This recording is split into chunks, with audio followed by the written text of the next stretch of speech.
और हमने इंसान को उसके वालिदैन के साथ भलाई करने का हुक्म दिया।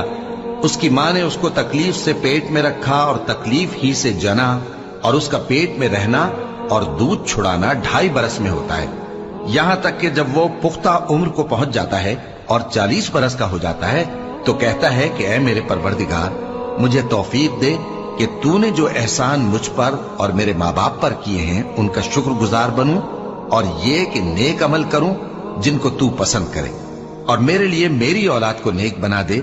मैं तेरी तरफ रुजू करता हूं और मैं फर्माबरदारों में हूं। यही लोग हैं जिनके आमाल नेक हम कबूल करेंगे और इनके गुनाहों से दरगुजर फरमाएंगे, और यही अहले जन्नत में होंगे। ये सच्चा वादा है जो इनसे किया जाता था।